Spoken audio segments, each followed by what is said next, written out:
आणि बच्चू कडूंनी एक खळबळजनक आरोप केलाय। आपल्या जीवाला धोका असल्याचं बच्चू कडूंचं म्हणणं आहे आणि या संदर्भात त्यांनी पोलीस अधीक्षकांना एक पत्र लिहिलंय।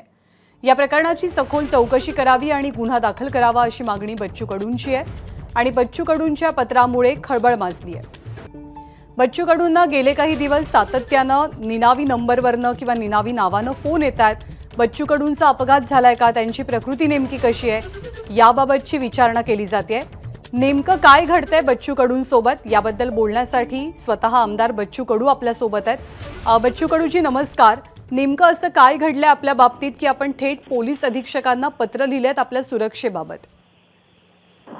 मला काय झालंय, या एक महिन्यामध्ये निवडणुकीनंतर सारख्या वार्ता येत आहे आणि मी अमरावतीच्या बाहेर असलं तर इकडे काही कार्यकर्त्यांना फोन करते आणि कार्यकर्ते मला फोन करते तुमची ऍक्सिडेंट झाला का, अपघात झाला का, असं जाणून बुजून वार्ता फैलवणं किंवा सातत्यानं 30-35 वेळा आतापर्यंत फोन आलेला आहे वेगवेगळ्या ठिकाणावरून। त्याचं काय कारण असलं पाहिजे ते शोधलं पाहिजे।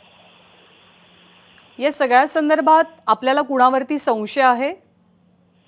संशय तर म्हणजे आता आपण तपासात ते माहीत पडेल, म्हणजे पोलिसांचा तपास कसा होतो त्याच्यावर आहे। आम्ही त्याचं पत्र दिलेलं आहे, पण 1-2 डाव ठीक आहे, किमान 30-35 वेळा कॉल आले असणार महिन्याभरात।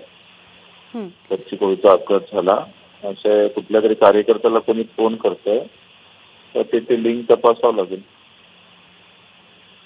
आम्ही तो मजकूर सुद्धा टेलिव्हिजन स्क्रीनवरती दाखवतोय की तुम्हाला आलेल्या धमकीमध्ये नेमकं काय म्हटलं गेलं, त्याचा आशय काय होता, वाक्य काय होती, यावरनं काही अंदाज बांधता आलाय तुम्हाला? नाही, काही अजून तर काही अंदाज नाही बांधता आला। सुरक्षा पोलिसांकडनं वाढवून मिळावी अशी काही मागणी आपण करणार आहात? नाही, सुरक्षा वाढवून तर काही मागणी नाही आहे। आहे त्या सुरक्षेची फक्त याचा शोध घेतला पाहिजे। पोलिसांनी आतापर्यंतच्या तपासाची काही माहिती दिली आपल्याला?